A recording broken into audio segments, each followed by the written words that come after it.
क्या मामला है पूरा ट्रेन का? एक दुखद घटना हुई, आप सबको जानकारी है, पूरे देश में घटना वायरल हुई और कहीं ना कहीं मेरी पार्टी को भी इस घटना से क्षति पहुंची है।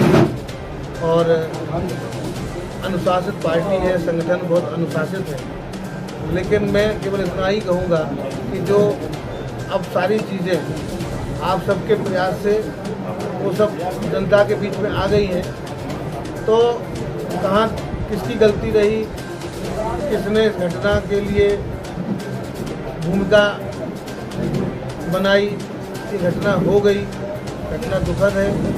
मेरा दूर दूर तक इस घटना में कोई नकारात्मक भूमिका नहीं थी, बल्कि प्रयास ये था कि घटना समाप्त हो, यात्रा आराम से निकले। लेकिन कभी कोई हम लोगों के यहाँ कहा जाता होनी को कौन टालता, हो गई वो घटना।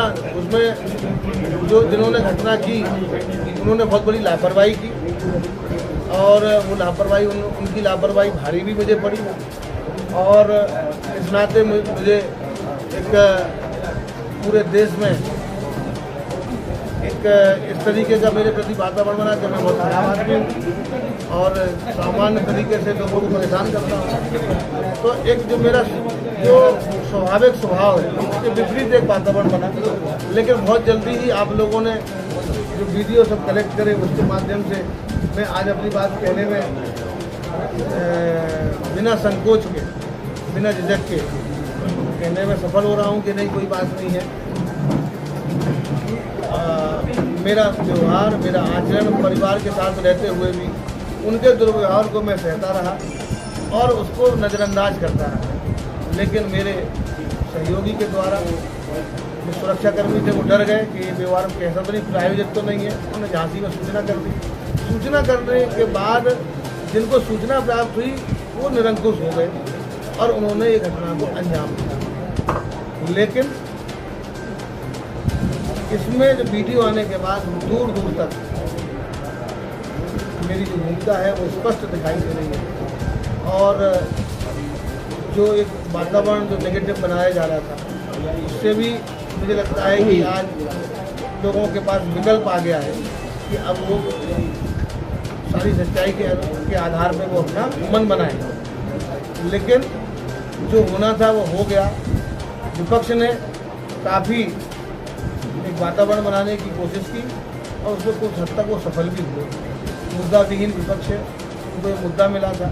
अब मैं केवल इतना ही कहूँगा कि परिवार के साथ में जाने वाले व्यक्ति जो अपनी पत्नी और बेटे के साथ जाए, उसके साथ अगर दुर्व्यवहार हो तो क्या राजनीतिक दलों को इसमें भी राजनीति करनी चाहिए? वो घटना हुई, वो दुखद है, उस पर आपने अपना बाकायदा जो आपका अधिकार था, उसका आपने जो धर्म था उसका निर्वहन किया। तो क्या ये धर्म नहीं है कोई महिला के साथ जाए और यात्रा करे, उसके साथ दुर्व्यवहार हो तो उसकी भी निंदा करनी चाहिए लोगों कि नहीं भाई।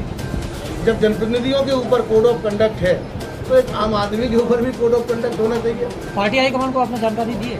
अरे जानकारी देंगे ना, अभी तो हमको समय मिला है 7 दिन। विधायक जी, वो आपकी धर्मपत्नी जोड़ दें, हासिल की या भेजे करवाए गए? नहीं, वो देखो ये सब सच्चाई आनी चाहिए और दोनों ही पक्ष अब आपके सामने आ गए हैं। जनता की अदालत में है, जनता को विवेचना करेगी। पार्टी के भी समझ सारे वीडियो पहुंच गए। कुछ लोग जो कह रहे हैं आपके साथ थे विधायक जी, आपके कंधे से कंधा लगा के चल रहे थे, आपकी कृपा का पात्र थे, उनको ही मौका मिला, उन्होंने भी खूब मजा किया। अरे भाई हमारे साथ में थे, आज भी हमारे साथ में है, लेकिन राजनीति का अपना एक स्वभाव और चरित्र होता है। कौन किसके साथ में है, कौन किसके खिलाफ है और कब तक है कोई गारंटी नहीं। ऐसा वो नहीं है, ये विषय नहीं था। एक घटना घटी, उसको राजनीतिक टूल दिया गया।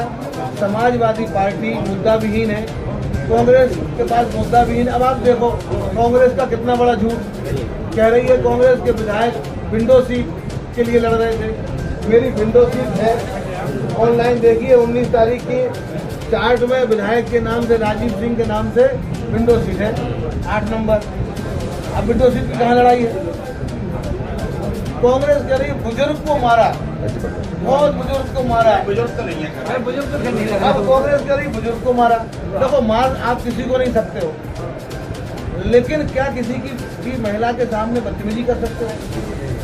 कांग्रेस पे शर्म नहीं आती कि आप कोई परिवार के साथ में उसका बदतमीजी कर रहा है? चलो वीडियो नहीं आया था तो कांग्रेस को खेत प्रकट नहीं करना चाहिए।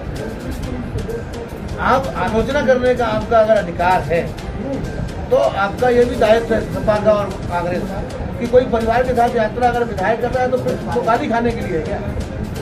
उनके पास डेट ऑफ बर्थ का सर्टिफिकेट होगा ना उसका। तो वो व्यक्ति जिसको आप कह रहे हो बुजुर्ग है, वो व्यक्ति भी उत्तेजित हो रहा है और उसके साथ उसका ट्रेन में भी टिकट जब बुक किया होगा तो उसकी उम्र भी बड़ी होगी, लेकिन उन्होंने उन तथ्यों को छिपाया। दूसरा, कुछ भी बोल देना, मैंने रोकने का भरपूर प्रयास किया, लेकिन जब लगा कि 10-15 लोग आ गए हैं मैं किसको रोकूं? एक बार तो मुझे लगा कि मैं इसके ऊपर लेट जाऊं, लेकिन हम पहुंच ही नहीं पाए। हमने कहा इसको भैया यहाँ से चलो, अब इसको जो और बाहर से आ रहे हैं लोग वो ना आ जाए अंदर, घटना बड़ी ना हो जाए, क्योंकि ये घटना अप्रत्याशित थी, हमारे दिमाग में ही नहीं थी। अगर मेरे दिमाग में होती तो हमने तैयारी की होती। और जिसने मुझे सबसे ज़्यादा